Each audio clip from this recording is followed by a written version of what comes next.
Alors, on se retrouve pour le challenge 3, troisième jour, Evil ELF. Donc le ELF, hein, vous savez que c'est un fichier sous Linux, enfin, une extension, hein. Le ELF, on va voir rapidement pour comprendre.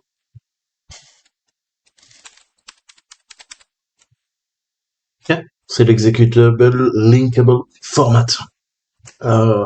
Donc allez voir un petit peu, je vous mettrai les ressources, hein, mais en quoi consiste l'ELF. Et pour nous, l'ELF va nous permettre de pouvoir faire des charges utiles, hein, virales. On va s'en servir pour attaquer les serveurs. Ok. Mais là, c'est une autre chose, je crois, qu'on nous demande. Donc, on a visiblement un pickup. Donc, pickup, c'est le fichier de capture qu'on va utiliser avec Wireshark, je pense. Et on nous pose 3 questions. Donc, quelle est l'adresse de destination, hein, sur le paquet numéro 998? Quelle ressource, quel équipement, je sais pas comment le traduire, item, quel objet en fait est sur la liste de Noël, ok. Et il faut qu'on craque le password de Buddies, d'un ami. Ah oui, Buddies, c'est ami. Ok. Donc comment on peut faire tout ça? Eh ben, on va récupérer, hein, le fichier pickup. Alors il y a encore un matériel de support, c'est pas mal fait, hein.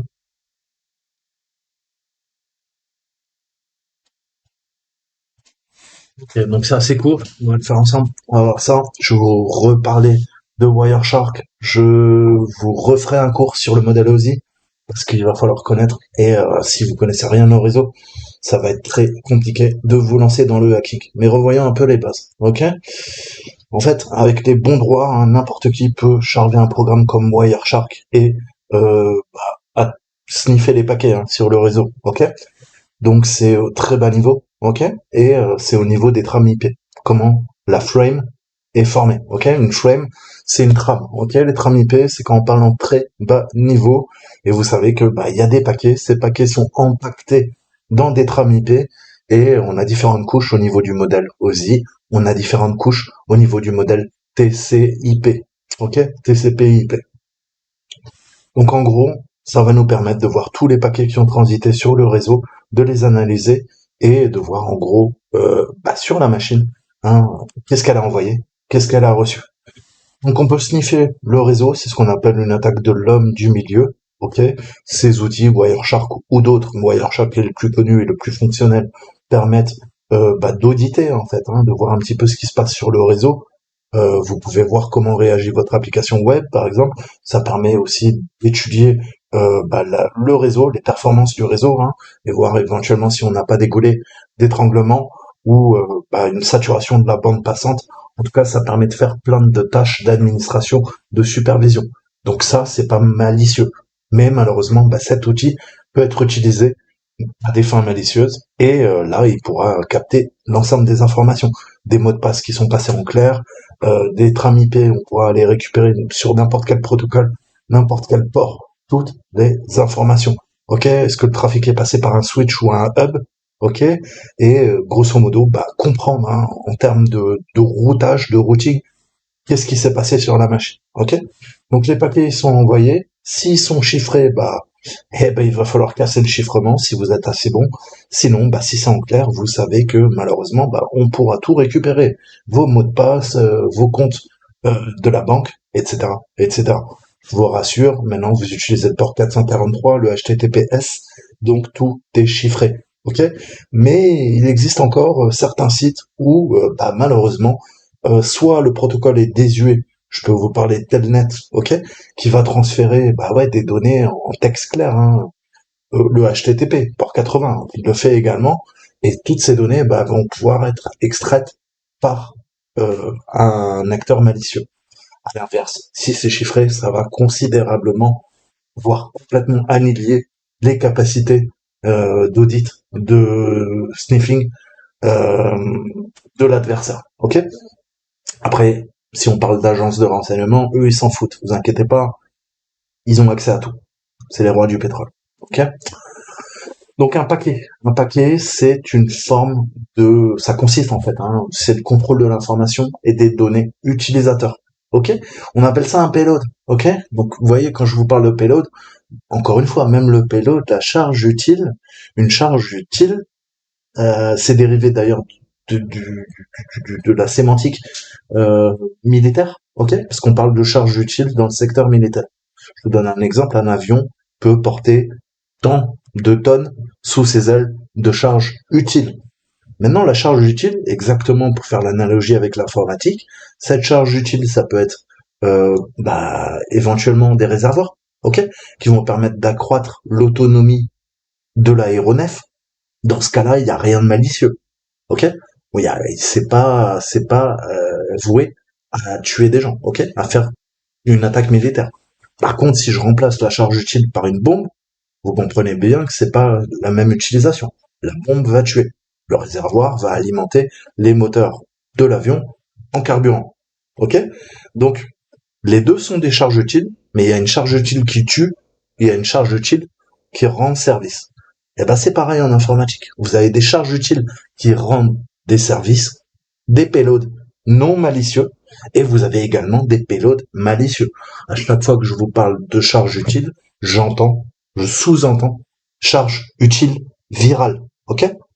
Nous, quand on parle de charge utile, on parle de hacking. Donc on parle d'offensif. Ok? De choses malicieuses. Mais vous voyez que le paquet, ça s'appelle le payload. Ok? Je n'invente rien. Mais c'est un payload non malicieux. Ok? Puisque la plupart des paquets réseau, ça permet de faire fonctionner des communications réseau Internet. Par contre, après, on peut commencer à militariser. Toute technologie peut être militarisée. On peut rentrer dans cette technique qui s'appelle packet witchcraft, en fait. Littéralement, la sorcellerie, hein, la magie des paquets réseau. Et on peut faire ce qu'on appelle du packet crafting. Ok? Donc, on va créer à la main des paquets réseau malicieux qu'on appelle intelligents ou qu'on appelle des paquets magiciens. Ok? C'est vraiment des paquets magiques. Et les paquets magiques, en gros, vont entraîner un comportement totalement différent euh, qui est attendu par le système. Ok? Donc cette technique de packet crafting, ça permet de pirater en fait des ordinateurs, ok? Ni plus ni moins. Ok? Il y a tout le réseau qu'on vous apprend peut-être à l'université, si vous avez fait des classes là-dedans, vous avez fait des études en informatique, mais il y a toute une partie du réseau qui est militarisée. Je vous ai dit, dans toute technologie, vous connaissez, je connais la partie civile, mais il y a également une partie militaire. Ok?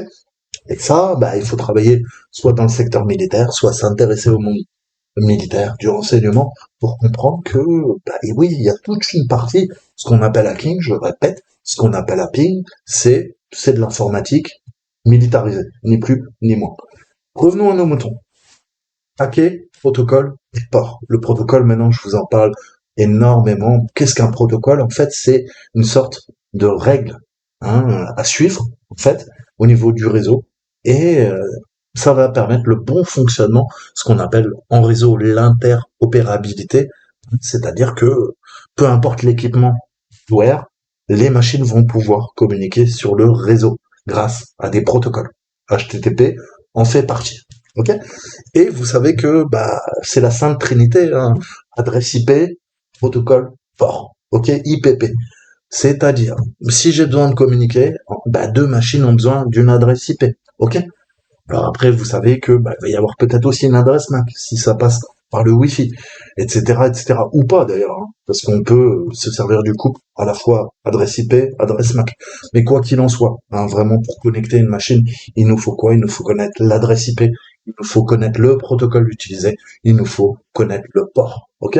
Le port est toujours associé au protocole. Hein, c'est pour ça que quand je vous dis HTTP, tout de suite dans vos têtes, port 80. Quand j'utilise HTTPS, tout de suite dans vos têtes, port 443. Ok?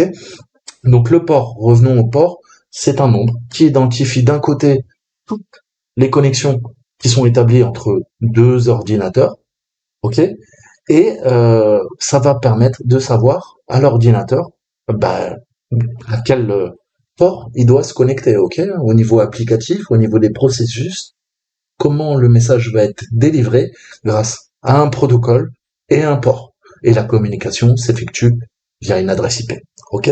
Donc par exemple, SSH utilise le port 22 pour communiquer, Telnet 23, FTP 21. Ok? TFTP 21 également.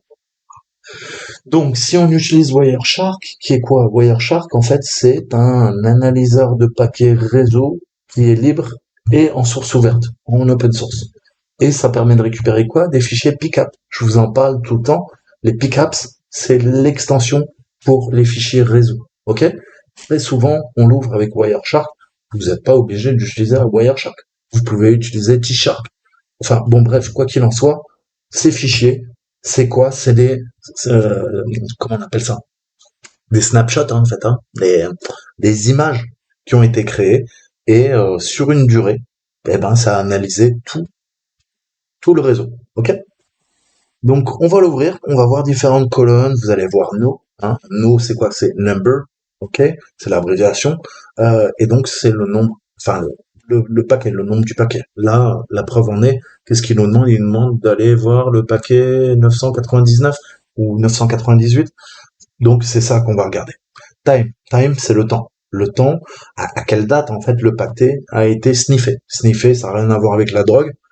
Même si on pourrait faire l'analogie, on va prendre sa narine et on va tout aspirer. Ok? Au niveau du réseau, j'entends. Donc, la source. Vous savez que dans une communication, on a toujours un canal de communication, c'est biparti, ok, minimum. À moins que vous parliez tout seul dans vos têtes, ce qu'on appelle la schizophrénie, mais c'est biparti. Donc on a tout le temps la source, on a tout le temps la destination. C'est pareil quand on envoie une lettre via la poste, ok. On a un émetteur, on a un récepteur, ok. Et ben là c'est pareil. Et il faut une destination, il faut un protocole. Donc le protocole utilisé, la destination, eh ben ça sera à qui je destine mon message, et il me faudra son adresse IP, et la source, comme son nom l'indique, la source c'est tout le temps l'émetteur, c'est l'adresse IP de l'émetteur qui va chercher à communiquer avec l'autre machine. Ensuite on a la taille en octets, ok, en bytes, en length. Donc la length, ben, c'est la taille de la frame. La frame c'est quoi? C'est une trame IP. Les données, on va faire très simple, sont encapsulées à plusieurs niveaux, ok? Ce principe d'encapsulation, vous le retrouvez même dans, je vous dis toujours, vos médicaments, ok? Si vous regardez les gélules que vous prenez, si malheureusement vous n'avez pas de chance avec votre santé et que vous prenez souvent des médicaments, eh ben on voit ce principe de compartimentation en fait. Dans la gélule, il y a une partie opaque qui permet de cacher en fait eh ben, les principes actifs, puisque c'est de la propriété intellectuelle, propriété privée du laboratoire, et il y a une partie qui est visible. On voit, ça bouge, il y a des petites couleurs, on voit les molécules. Ok? Et ben ce principe d'encapsulation, c'est exactement ça en fait. Les informations sont encapsulées et une trame IP, c'est quoi? C'est ni plus ni moins que des données qui ont été encapsulées. Ok? Je m'arrête là. Donc on verra comment on sélectionne un paquet, mais retenez un truc. Ok? C'est que là, par exemple, qu'est-ce que je vois? Eh ben je vois la trame IP.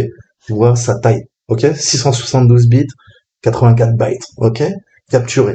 Ethernet 2, je sais que c'est le data link layer, la couche 2 au niveau du modèle, ok.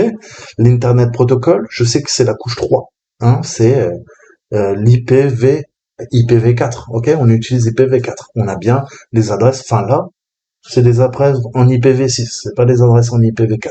Donc je vous dis des bêtises. Mais là, on a quand même les sources. Là, on est en IPv6, je sais pas pourquoi. Ça doit être les adresses MAC, pardon. Ouais. Et ça, c'est les adresses IP. Ok? Donc, la source est DST. DST, c'est distant. En fait, c'est destination. Ok? Comme vous voulez. C'est pareil. La transmission. Ok? Donc, ça se fait par le source port, c'est le 36710. Le port de destination, c'est le 3389. Ok? Qu'est-ce que je peux en déduire? 3389, port de destination, ça c'est quoi? Ça c'est une connexion RDP, Remote Desktop Protocol. Ok? Un bureau à distance en fait. On a essayé de se connecter à la machine à distance via le protocole RDP. Pourquoi? Parce que le port 3389, c'est le port par défaut. Ok? Je peux corréler les informations, ça va être le but d'un analyste quand vous faites du blue teaming. On va vous donner des logs réseau et on va me dire, écoute, essaie de comprendre ce qui s'est passé. Ok? Donc, ça prend du temps, ça va être compliqué, on va appliquer des filtres, et nous, là, on va se focaliser sur la partie telnet. Ils nous ont dit, écoute, allez, allons voir telnet. Là, en l'occurrence, dès que j'applique mon filtre telnet, je vois que j'ai 3 correspondances. Hein, j'ai le paquet 2255, 2906, 2908, avec toutes les informations qui m'intéressent, et on voit que c'est uniquement du telnet data. Ok? Donc des données qui ont transité via le protocole telnet. Et ensuite, vous verrez, une des plus grosses fonctionnalités de Wireshark, c'est le fameux TCP Stream. Qu'est-ce que va faire le TCP Stream? Il va se focaliser sur les trames IP, et au lieu d'aller regarder les informations dans chaque trame, lui, qu'est-ce qu'il va faire? Il va vous faire un stream, un flux. Il va vous dire, écoute, j'ai récupéré tous les paquets réseau des logs, et là, je te fais un flux TCP entier. Et nous, qu'est-ce que ça va nous permettre? Ça va nous permettre de voir en temps réel ce qui s'est passé sur la machine, ni plus ni moins. Ok? Alors, le 4TC Shadow, vous savez que là-dedans, bah, c'est là qu'on a les mots de passe. Ok? Euh, Qu'est-ce que je peux vous dire? Bah, c'est ça. Hein, on va essayer de récupérer, même dans une capture Wireshark, parfois, si l'utilisateur a fait un 4TC Shadow et qu'il y a eu accès, ben vous allez pouvoir récupérer des mots de passe à partir de logs réseau. C'est extrêmement puissant. Ok? Donc dans ce challenge, on est uniquement intéressé par les mots de passe sous forme de hash. Ok? Mais laissez-moi vous rappeler ce que le hash. Le hash, c'est pas le hash qu'on fume, c'est le hash informatique. Le hash informatique, c'est quoi? C'est pas du chiffrement, ok? L'encryption, encryption, ok, comme on dit en anglais, ce n'est pas du hashing, ok? Alors, quelle est la différence en fait? Quand vous chiffrez, ok? Parce qu'en français on parle de chiffrement. Arrêtez de parler de cryptage, ok? Les gens qui parlent de cryptage ne savent pas de quoi ils parlent, ok? Bon, c'est des mathématiques, ok? Quelle est la discipline qui s'occupe du cryptage, entre guillemets? C'est le chiffrement. En français, on parle de chiffrement, de déchiffrement, ok? Je vous ai déjà dit, la seule fois où vous pouvez parler de cryptage, de décryptage, c'est quand vous arrivez à casser, enfin, non, vous ne cassez pas l'algorithme, ok? De chiffrement ou de hash, vous avez déjà la clé, vous avez récupéré la clé. Là, vous pouvez parler de déchiffrement, enfin de décryptage. Ok? Mais le déchiffrement, ben, ça va être soit casser l'algorithme, soit l'affaiblir. Ok? Donc, un hash, c'est quoi? Ça marche que dans un sens, en fait. C'est tout ce qui peut être transformé en une opération dans quelque chose qui n'est pas humainement intelligible. Ok? Et qui ne peut, en théorie, ne peut pas être inversé. Ok? Donc, si j'ai un hash, eh ben, ça me dit, bah, écoute, à partir de Toto le hacker, je te fais une fonction de hachage, et voilà, maintenant la fonction de hachage. Et ça sera peut-être un 2 3 4 point d'exclamation, dièse, etc., etc. Vous avez compris où je veux en venir. Ok? Donc, on peut essayer de craquer le hash, ok? On va utiliser un algorithme de hachage, et pour chaque mot d'une liste, on va le comparer. On peut utiliser le même hash, et on peut essayer de retrouver le mot original qui a été haché, et on va faire de la comparaison en fait, hein, en termes mathématiques, et on va voir si ça correspond. Si ça correspond, eh ben ça veut dire qu'on a retrouvé la valeur initiale. Ok? Donc, en théorie, c'est impossible de faire l'opération inverse. Dans les faits, vous savez que comme tout en mathématiques, en crypto ou en informatique, rien n'est impossible. Ok? Seule limite, c'est vos cerveaux. Donc si on récupère un exemple de hash et qu'on le craque, qu'est-ce que ça nous donne? Ça nous donne déjà test user, ça nous donne le nom de l'utilisateur. Ensuite, j'ai la forme du hash. Ok? Ça, c'est vraiment important. Ok? Le $6, par exemple, ça va me donner l'identification de la fonction de hachage. Ok? Si je vais là-dessus et je fais un $6, alors, CTRL F,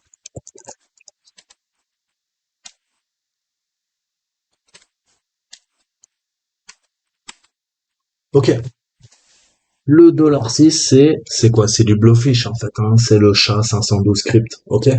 Qui est utilisé sur tous les systèmes Unix, Linux récents. C'est ce qu'on appelle du Blowfish. Euh, enfin, que je dise pas de bêtises, parce que maintenant, je me mets le doute. Non. Si, Blowfish 512. Ouais. Le Blowfish, ok. Alors, Blowfish, c'est le poisson lune, poisson globe, j'oublie tout le temps. Enfin bon, bref. Système de chiffrement utilisé. Donc, qu'est-ce qu'on peut tirer de ces conclusions? Eh ben, je sais que c'est du SHA-512 script, et dans H4, eh ben, je vais utiliser ce code via le -m pour lui dire, écoute, moi c'est du Blowfish que je veux casser, donc le hashmode, bah, je te le donne, c'est le 1800. Et après, qu'est-ce que va faire? Eh ben, notre ami H4, il va fumer le hash il est là, il va le fumer, et qu'est-ce qu'il va trouver? Il va trouver tout simplement le mot de passe. Mais pour ce faire, il nous faut un dictionnaire. Vous savez qu'on utilise tout le temps RockU, hein, qui est un des plus gros. Quoique j'ai récupéré de nouveaux dictionnaires, je vous mettrai les liens incessamment sous peu. Euh, donc voilà, et bah, H4, je vous l'ai montré maintes et maintes fois. Qu'est-ce qu'on va faire? On va utiliser toute la puissance, soit du CPU, soit de la carte graphique, soit du CPU et de la carte graphique, voire des cartes graphiques, pour faire quoi? Pour faire du calcul massivement parallélisé. Qu'est-ce que me permet de faire du calcul massivement parallélisé? Ça me permet de péter des mots de passe à la vitesse de la lumière. Ok?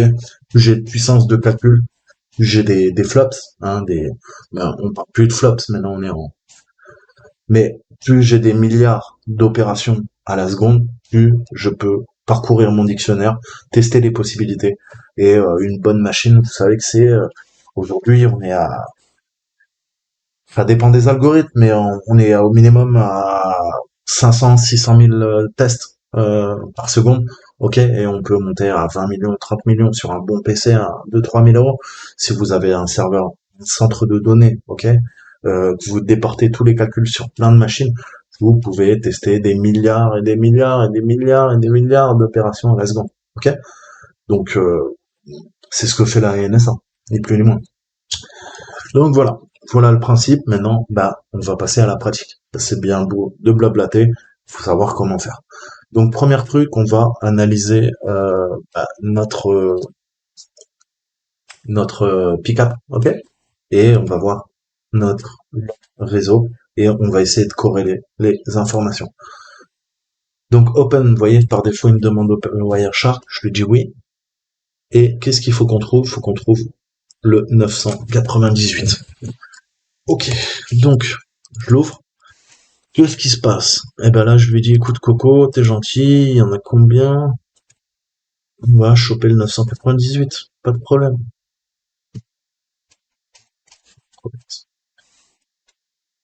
Alors, 998, ok, il est là? Ouais. Donc, destination. Qu'est-ce que je fais? Bah, je l'ai là, hein. J'ai les détails, hop, on va zoomer un peu, non, je peux pas. Donc, bah, j'ai l'adresse de destination. Voilà l'adresse de destination, en fait, hein, concrètement. Est-ce que je peux copier? On va voir si ça marche. Copier. C'est quoi que je veux copier? C'est la dernière, en fait. On va voir. Ok. Donc au début vous allez galérer, plus vous allez utiliser Wireshark, plus vous allez comprendre, ok? Mais on a toutes les couches de notre modèle TCP, j'ai toutes les données et je peux tout analyser, hein. J'ai carrément toutes les informations au niveau du réseau, rien ne m'échappe. Donc là ça c'est cool, on a récupéré notre adresse IP. Maintenant il nous demande quel article en fait est sur la liste de Noël. Comment on peut savoir ça? Ben, je vous ai dit en fait, là ça paraît très hermétique en fait, hein. On a l'ensemble des communications, ça peut être compliqué. Qu'est-ce que je peux faire? Je peux trier par protocole ou je peux lui dire carrément vas-y affiche-moi que du TCP. Merde pas, je veux que du TCP. Ok? Donc là c'est cool, j'ai plus que du TCP. Et je vous ai dit si c'est pas chiffré, ben tu peux éventuellement lire des données euh, en clair, ok? Donc une fois qu'on est sur le TCP, je prends n'importe quoi. Autant prendre, j'ai envie de dire, le premier paquet, mais de toute façon, ça suivra. Repartons de 1. Là, je lui fais quoi? Je vais faire suivre flux TCP ou TCP stream, à voir. Donc là, je vois tout ce qui transite en clair, ok? On voit qu'il y a 230 clients qui ont communiqué. Là, c'est chiffré. Vous voyez que c'est totalement illisible, mais il y aurait peut-être éventuellement des choses intéressantes. Là, malheureusement, on voit que la communication était chiffrée. Ok? On le voit bien. Hein, c'est illisible. Donc c'est pas de chance pour nous. Qu'est-ce qu'on peut faire d'autre? Alors, on va revenir là-dessus. Pourquoi il s'est réduit, lui, déjà? Ok. Donc revenons. Qu'est-ce que je peux faire? Revenons à suivre. Et à la stream, pas de chance. On n'a pas grand-chose. Alors, revenons sur nos questions. Tout à l'heure, ils nous ont parlé de Telnet. Vous vous rappelez, dans l'exemple là, je vous ai dit, est-ce qu'on peut pas se focaliser sur Telnet? Telnet, je sais que tout transite en clair. Donc je vais lui dire, écoute, vas-y, maintenant je veux du Telnet. Ok, on a 3 trams, donc ça devrait être assez simple. Ok, bah là on voit, hein. Christmaslist.txt, 4 ETC Shadow, et on a bien un exemple. On a bien, j'ai l'ensemble du fichier ETC Shadow. Je n'ai plus qu'à casser les mots de passe. Ok? Donc on voit bien que on peut jouer sur les flux, hein, et en fonction des flux, certains seront chiffrés, pardon, d'autres ne le seront pas.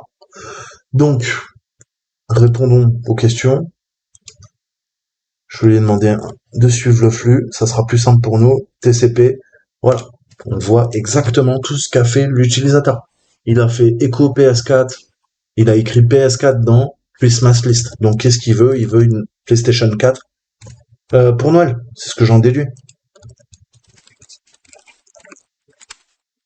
Ok? Et il faut qu'on craque le password de l'ami, comme ils nous le disent. Donc, allons voir ça. Et on va l'attaquer, hein, tranquillement. On va récupérer ça. Par contre, pourquoi j'ai plus mon... Ouais. Alors, Buddy, qu'est-ce qu'on a vu? Eh ben, on va reproduire ce que je vous ai dit, ok? Je prends tout.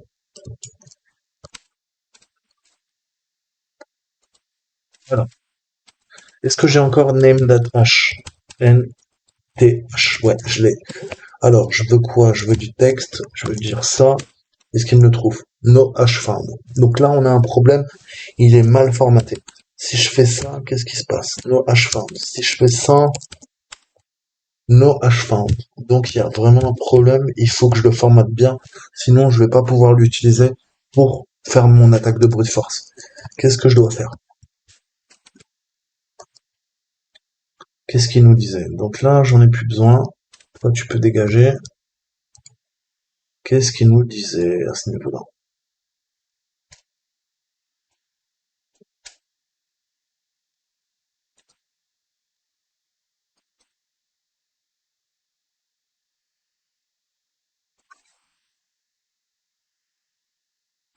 Donc ça, c'est le reste des données. Ok? Ça, c'est l'utilisateur. Et ça, c'est le hash. Donc il faut que je vire le reste des données. Ok? Donc on a une séparation de 1, 2, 3, 4, 5, 6, 7, 8. Bon, vous avez compris où je veux en venir. Donc qu'est-ce qu'on fait là? Vous voyez le truc ou pas? Bien sûr que vous le voyez. On dégage tout ça. Ok, je reviens sur 1. Ah, là, il retrouve mon Bcrypt, aka Blowfish. Qu'est-ce que je fais? Je vais prendre ça, je vais recommencer, je vais reprendre tout ça. Ok, copier. Maintenant, je vais écho tout ça dans un fichier. Ok, et je veux que ça s'appelle h.txt. Ok, 4.h.txt. On a quoi? On a... Qu'est-ce que tu me fais, toi, espèce de jambon?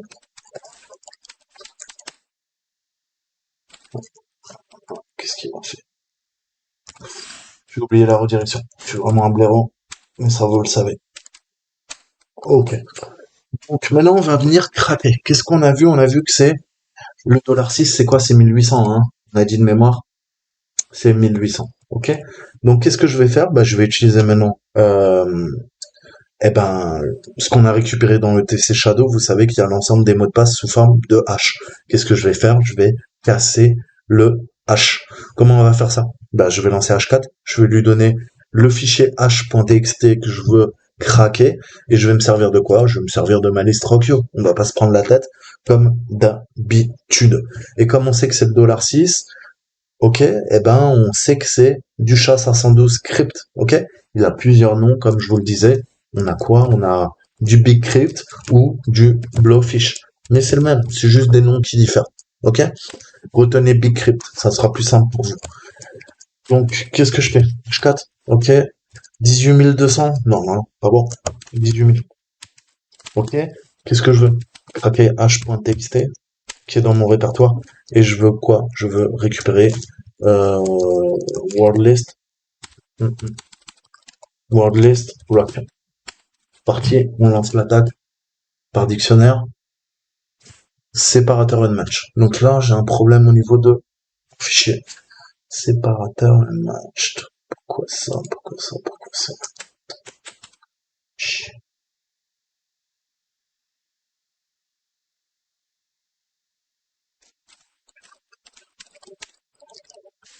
Ouais, pourquoi ils m'ont pas copié $6 là? Je suis en train de penser.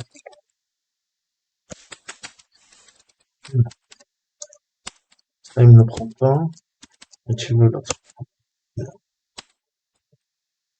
Tu le reconnais. Alors, qu'est-ce qu'on va faire? C'est pas grave. Sudo. On va supprimer mon fichier H. Ok, parfait. Et maintenant, qu'est-ce qu'on fait? Ben, on va en recréer un, tout simplement. Et je vais mettre les bonnes valeurs. J'espère que ça va marcher. Ok. On va relancer l'attaque. On va voir si ça fonctionne cette fois-ci. Ok, c'est bon. Nickel.